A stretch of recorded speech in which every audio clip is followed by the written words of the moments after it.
What's good, YouTube? This is Boxingwave, and we are back.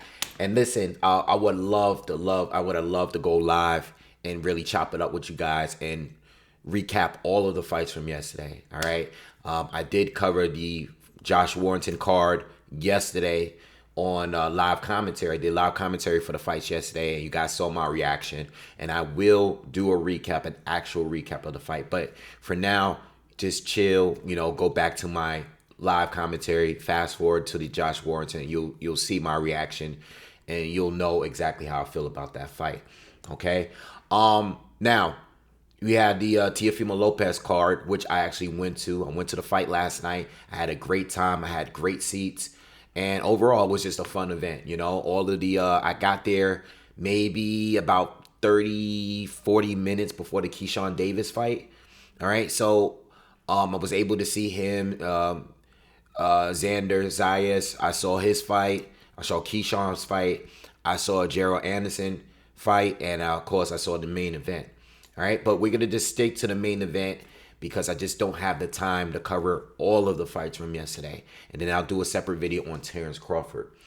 All right. So Teofimo Lopez, Sandor Martin. My thoughts in the building. Very hard to tell if those knockdowns were legit. I'm going to tell you, while I was there ringside, it did look like, at least from the angle from where I was sitting, it did look like slips, both of them. All right.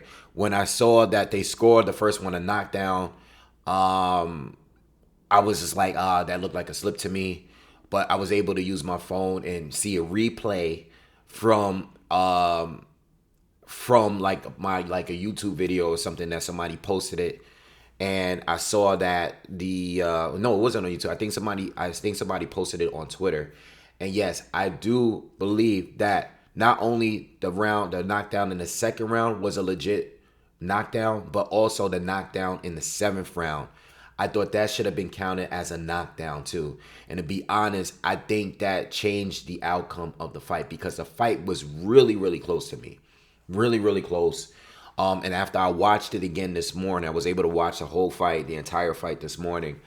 I do believe that Sandor Martin, in order to win this fight, based on how I scored it, Sandor Martin would have needed that extra knockdown. Now, when I look at the scorecards and see how wide they were, it was a split decision when there was a judge that scored it for Sandor Martin by a point. But the other two judges basically gave Sandor Martin only 2 and 3 rounds, all right, which is pretty wide, and a lot of people are calling it a robbery based on those scorecards. It was a 10-round fight, but there are 2 judges that had it wide for Teofimo Lopez. You know what I'm saying? And I don't necessarily agree with that. I personally gave Sandor Martin 4 rounds of the fight. And based on how I gave Teo 6 rounds, I gave Sandor Martin 4 rounds. And based on the way the sport is scored, if Sandor Martin, if they gave him that second knockdown in the 7th round, not only would Sandor Martin have won that round, but he would have also scored a knockdown. And based on how I scored, he would have won the fight off that, because outside of that knockdown, I still gave Teofimo Lopez that round.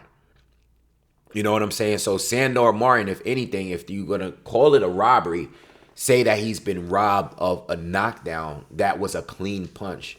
But it took for me to see the replay in order for me to come to that conclusion. When I saw the replays of both knockdowns, he got dropped twice the same exact way, and both punches were clean.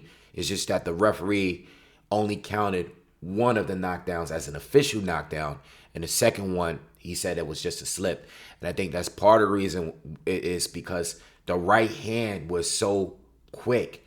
If you're watching it in real time, it looked like the right hand that landed, the right hook that landed by Sandor Martin, it looked, especially in the second one, it looked like he kind of cuffed Teo based on the way that he fell.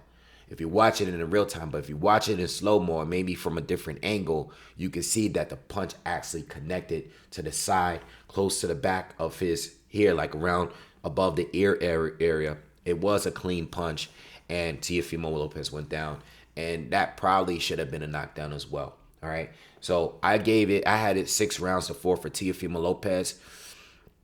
And what do I see? What did I see? What did I like? I know he's getting a lot of criticism. I mean, he's getting a shit ton of criticism, and I'm not surprised because this is exactly what happens with boxing. Not only the fans, but just even the fighters.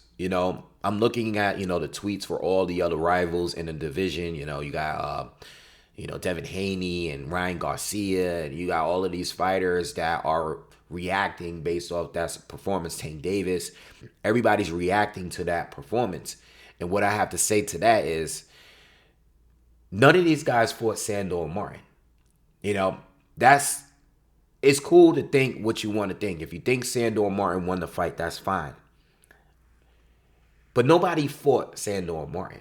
When I look at these guys, none of them fought him. And I personally believe Sandor Martin, even going into this fight, but Sandor Martin defensively might be the best fighter at 140 as far as defense. I mean, he's by far the slickest fighter up there. Now, what I feel about Sandor Martin is that he just lacks the firepower that he's probably going to need to win some of these fights if he were to fight like a Regis Prograis or a Josh Taylor or some of the other top tier, Jose Ramirez. Those top tier fighters, he would probably struggle with them because he lacks the firepower, just like he struggled against Teofimo Lopez last night. He just lacks the firepower. And he has some great check right hooks, some great counters. He definitely capitalized off some of Teofimo Lopez's mistakes and flaws, especially when he rushed in and got clipped with check right hooks over and over again. Those jabs and those straight right hands to the body that Teofimo Lopez was landing and connecting against Lomachenko.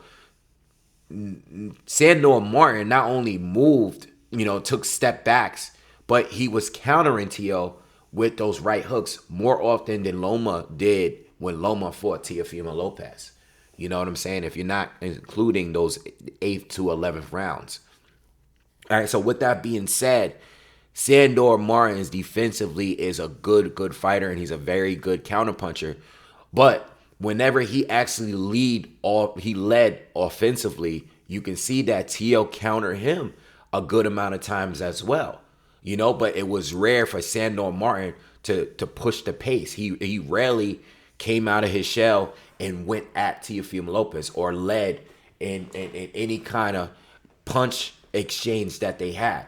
It was mostly the counter. He worked off the counter throughout the whole fight and did a lot of movement. You know what I'm saying? I think Teofimo Lopez, there were certain things that I saw that he did. Sometimes when he would throw the right hand to the body, he would come back up with the left hook and connect with that. That was a very good, punch that I seen him land a few times. Another thing, Sandor Martin often would pivot and move to his right, when he would slip from Teo. Teo needed to throw more like looping left hooks while Sandor is moving to his right. So Teo might have caught him with some of those shots, especially if he do something to the body. Kind of reminds me of Lara and Canelo.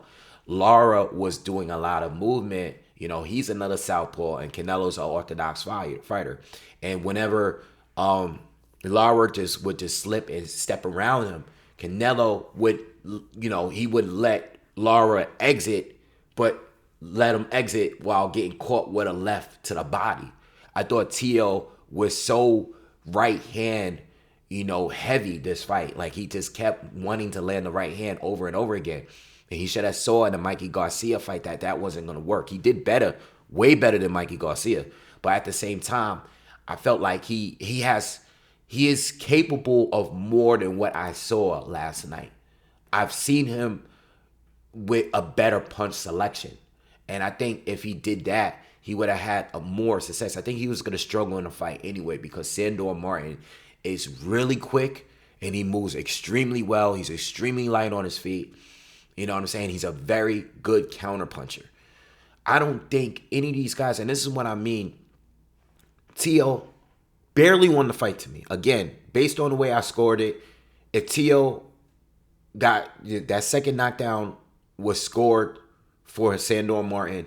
Teal would have lost on points based on how I scored it. Maybe not based on how the judges scored, because you could see two of them had it 96-93 and one had it 96-93 and one had it 97-92 for Teofimo Lopez. The other one had it 95-94.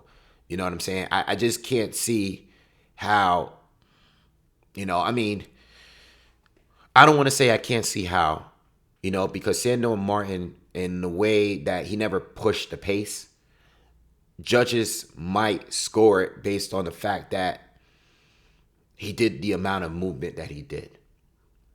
So I'm not extremely mad at the 96-93. I am a little away because you're still, I you know what, I'm forgetting this scorecard is based on a knockdown as well. You know what I'm saying? So based on what I'm seeing here, if you gave it a 93 score for Sandor Martin, that's including the knockdown. So you only really scored it 2 rounds for Sandor Martin and 1 round for the other judge for Sandor, the one that had it a 92. You know what I'm saying? So that's pretty bad. So they are really wide. And in that sense, it is kind of a robbery, because I think at the bare minimum, Sandor Martin won 3 rounds, in my opinion. It's the bare minimum, based on how it's scored officially. But the fact that he didn't get that round where he scored an actual knockdown, a knockdown that I felt should have been a knockdown, it took away from him winning the fight as well. 2 knockdowns, every knockdown in a 10-round fight counts, So with that being said, all of these other guys that are doing all this talking, Ryan was doing a lot of talking on Twitter. Listen, I like Ryan. I think he's good. Emmanuel Tago, if Teofimo Lopez fought him, he would have looked the same like Ryan did. Teo would have just chased him around. Emmanuel Tago would have been doing the same thing Sandor Martin did with less firepower. All right? Even less. Cut that by a quarter, because that's what Emmanuel Tago gave us when he fought Ryan Garcia. And it didn't make Ryan look good in that fight. And I don't think anyone really looks good against Sandor Martin. I'm being honest. And the same thing with Devin Haney. I actually believe that Sandor Martin is better than George Kambosos. I said that earlier this week. I know Teo lost to George, and this is what I said in my breakdown. Teo lost to George, but Teo fought the wrong fight. All right? That wasn't a Teo that I saw in the Lomachenko fight. This was more like the Teo that I saw in a Lomachenko fight. It's just that everything that worked in a Lomachenko fight didn't really work in this fight. You can still say, I think we all say that Teo still looked better at the division. Yeah, because he was undefeated at the time. He was extremely motivated. You know what I'm saying? He didn't seem to have as many mental issues. All right, and I'll speak on that in a minute. He didn't seem to have so much going on in his life at the time that he fought Loma. He fought a guy that he was motivated to fight, that he always wanted to fight, that he was calling out longer than any of these other younger fighters.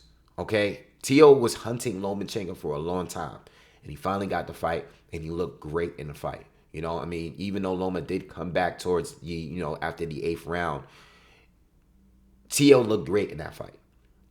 All right? But in this fight, I seen that even though I don't feel like he's still completely as good as he was against Loma, I felt like as far as strategy, discipline, I felt like he fought at the level that I'm used to seeing him fighting, or close to it. The George Kambosos fight was just way out of character. He fought a terrible fight.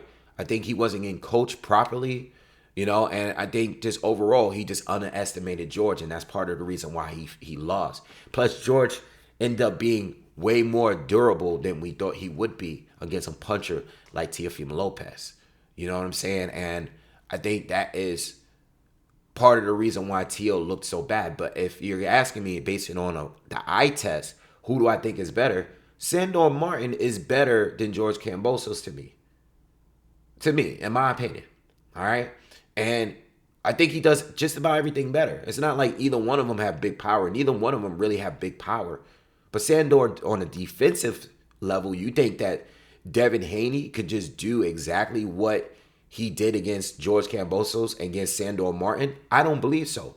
I've said to you guys on a live maybe like a week or two ago that I don't feel that anybody at 135 in that division that was just recently there. I know Ryan moved up. I know T.O. moved up.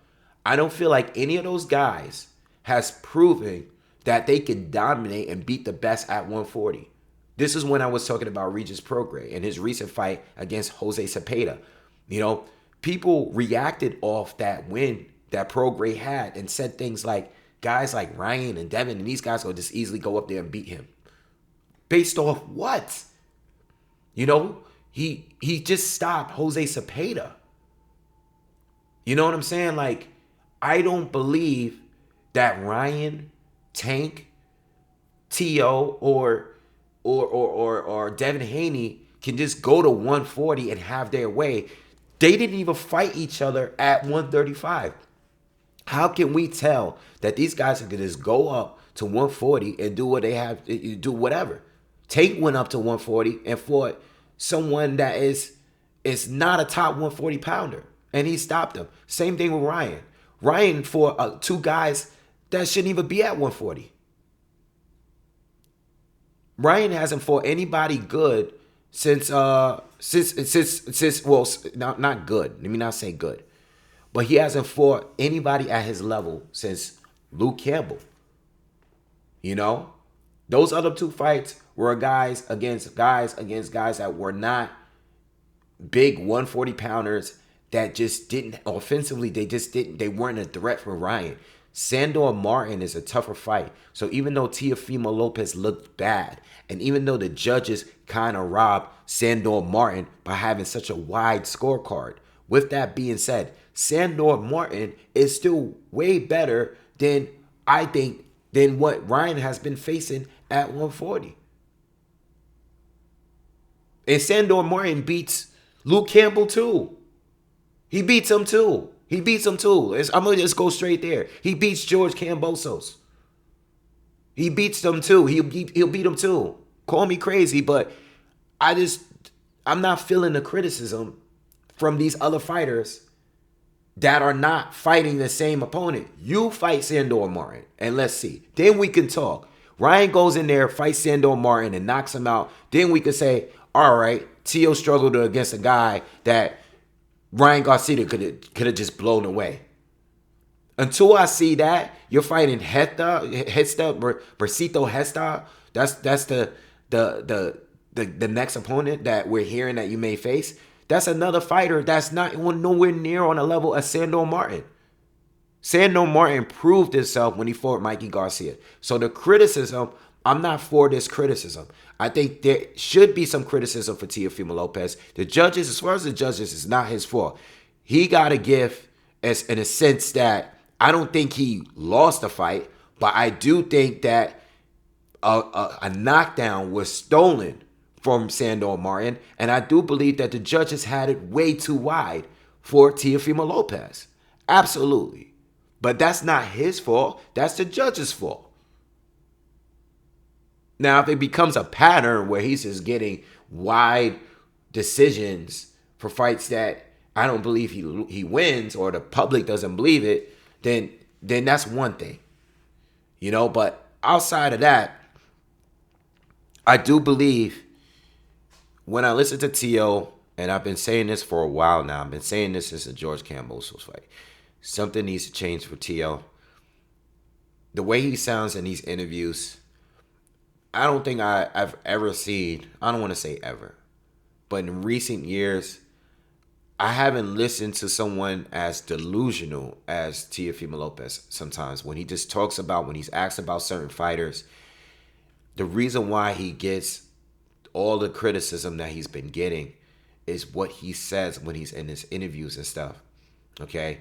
I think he still is going through a lot whenever it comes up with his wife, his family. You know, I've heard him talk about his dad. I think there's a lot going on with him. And I think for people, for me, I'm talking from a personal experience. I'm talking about people that I know, people that I care for, people that's in my life. I see when a person is dealing with a lot of problems and issues within his circle, I think he needs to find a way to change it up. Maybe change up the camp, change up the team. I've said this before. I know that's his dad. I know how close he and his dad is. But I think that he needs a new head coach. I think he has a lot of talent, but I haven't seen any growth since the Lomachenko fight. And I said this in his last fight. When he got that stoppage, I said, I still don't feel that Teofimo is back to where he was. And even after the Sandor Martin, I feel like this fight gave me a little bit of what I saw from him before. Much better than the George Kambosos performance. But I don't feel like he's improving. Where I'm seeing improvement with Ryan and Devin. I'm seeing improvement. Now, I don't think they're fighting. I'm not even going at Devin because Devin fought the man that had the titles. All right? He fought that guy. Ryan, on the other hand, I'm seeing improvement. But I will also say that I don't like the opposition he's facing. You know what I'm saying? Like, Javier Fortuna as a blown up 140 is not competition for Ryan Garcia at 140. You know what I'm saying? You're not fighting Regis Prograis. You know, you're not fighting Jose Cepeda. You're not even fighting, you know, you're not fighting any of those guys. You're not fighting Jose Ramirez. You fought Emmanuel Tago and Javier Fortuna. And you're talking shit? You can't talk shit. You're not in a space to talk shit. Because you're not fighting anybody. You're the same guy that fought Luke Campbell and took a year off because of mental health issues. This guy is actively having mental health issues, in my opinion, and he's still fighting. So if we're going to call it for what it is, let's call it for what it is. And Ryan looks better in every fight because he's fighting lower opposition. Tio's been fighting way better fighters, even at 135, and even now at 140. Tio's fighting way better fighters than Ryan Garcia, without a doubt. Doesn't even compare. Even Devin Haney, same thing. He's fighting better fighters than Ryan Garcia. He's fighting better fighters. You know? So, the criticism, you know, Tio barely won the fight to me. Again, if there was another knockdown, he would have lost the fight. Sandor Martin is dangerous still. Defensively, I think he is the best at 140. Defensively. But again, he just lacks the firepower to really get liked by it. He does remind me of Lara in the sense, like, they don't fight exactly alike, but they have a lot of similarities. And they're just very, very hard to hit clean. And I think Tio still outlanded him, and that's why I think he won more rounds. Because he was still able to outland Sandor Martin. But Sandor, his counter punch game is on point. For real. He's a really, really, really slick fighter. All right? And we were, you know, if you watch my video, we were expecting that. I think the one thing that I just wasn't expecting was the knockdowns from Martin. All right? So anyway, Tio, what do I like to see from him? Well, you know what? I still want to see those big fights. You know, Regis Prograis, you know, I don't know how that's going to work because I don't know if it's going to be Jose Ramirez is going to take the fight. But there's still a ton of fights out there for Teofimo Lopez. But I do honestly believe that Sandor Martin is going to make most fighters look bad. Honestly. But there's a ton of fights out there at 140. There's a million people at 140. And if Tank feels like it's easy work, if Tank or Devin or Devin actually been wanting to fight him. But if guys like Ryan Garcia, you know, if you don't make the Tank fight, like I said in the video I did the other day, you know, if Tank doesn't work out, you can always fight Tio. You can prove to everybody that you're better. But just don't talk about it in social media. Do it. If you're better, do it. Because up to this point, they've been making you fight guys that are safe, where you can look dominant against. I want to see someone that's gonna actually rough you up. You know, I haven't seen that in a long time from Ryan. You know, and I want to see it. I want to see it. All right. So anyway, that's my review of the fight. I mean, the card was cool. You know, maybe I'll double back and talk a little bit about the other fights that were on the card, but I can't for now because I gotta run. But yeah, let me know what you guys think in the comments. Subscribe to the channel, and I'll be right back with a quick Terrence Crawford review. All right, I'm out. Peace.